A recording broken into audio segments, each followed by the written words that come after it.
How does it feel being Putin's puppet?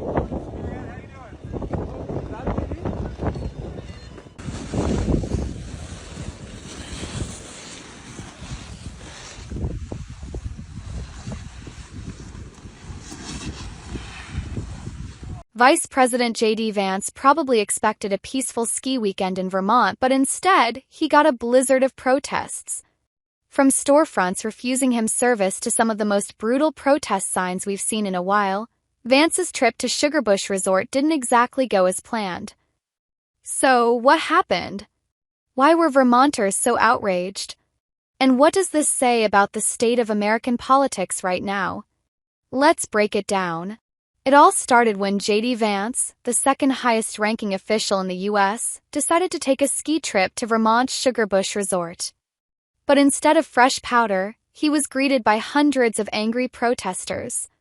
Lining the streets of Waitsfield, Vermont, demonstrators held up signs that read, "Proud of Mad River Valley, disgusted by this administration. Go F*** a couch, not my country." And "Vance is a traitor, go ski in Russia." Yeah, that one might have hit a little too close to home. So, what's behind all this outrage? Well, first off, Trump's administration. Protesters were furious about the government's harsh anti-immigration stance and what they see as a threat to democracy under Trump's leadership. But things got even worse when, just one day before his trip, Vance reportedly sabotaged peace talks between Trump and Ukrainian President Zelensky. I'm talking about the kind of diplomacy that's going to end the destruction of your country. Yes, but if you are Mr. not President, strong... Mr. President, with respect, I think it's disrespectful for you to come into the Oval Office and try to litigate this in front of the American media. Right now, you guys are going around and forcing conscripts to the front lines because you have manpower problems. You should be thanking the President for trying to bring an end to this conflict. Have you ever been to Ukraine that you say what problems we have? I have been to. Come once. I've actually watched and seen the stories, and I know what happens is you bring them on a propaganda tour, Mr. President. Do you disagree that you've had problems bringing people into your military? We have problems. And do you think that it's respectful to come to the Oval Office of the United States of America and attack the administration that is trying to prevent the destruction of your country? A lot of questions. Let's start from the beginning. Sure. First of all, during the war, everybody has problems, even you, but you have nice ocean and don't feel now, but you will feel it in the future. God bless. You don't know that. God bless. You don't God know bless. That. You will not have a war. Don't tell us what we're going to feel. We're trying to solve a problem. Don't tell us what we're going to feel. I'm not telling you. Because I'm you're in no answering on position this to question. dictate that. That's Remember exactly this. what I'm not You're in dictating. no position to dictate what we're going to feel. We're going to feel very good. You will feel influence. We're going to feel very good and very strong. You will feel influence. You're right now not in a very good position.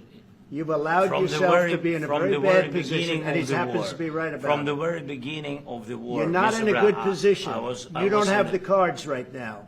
With us, you start having cards. Playing cards. But right now, you don't. Yeah, you're playing cards. Mr. President. You're playing cards. Serious. You're gambling with the president lives of war. millions of people. You're gambling with World War III. You're gambling with World War III. And what you're doing is very disrespectful to the country, this country. It's with back all to you. respect to your Far country. more than a lot of people said they respect. should have. Have you said thank you once? A lot of times. No, in this Even entire today. meeting, you said thank you. Even today. You went to Pennsylvania and campaigned for the opposition in October. Offer some words of appreciation for the United States of America and the president who's trying to save your country. His claim? That Zelensky wasn't grateful enough for U.S. aid. That did not sit well with the crowd. One protester even held up a sign calling him a traitor and telling him to, go ski in Russia. Ski Russia because JD Vance has no friends in Vermont, but he's got lots of them in Russia, so he should go there for vacation. And it wasn't just the protesters, local businesses joined in too. Shops across Waitsfield put up signs rejecting the vice president. Some read, "Sorry VP, sold out." And even, "Vance? We thought Elon was VP." Ouch. When even the local co-op grocery store doesn't want you around, you know you've got a PR problem. At the end of the day, JD Vance's ski trip went downhill fast, and not in the way he planned. Vermonters made one thing crystal clear: he was not welcome. But what do you think? Was this protest justified? Or did it go too far?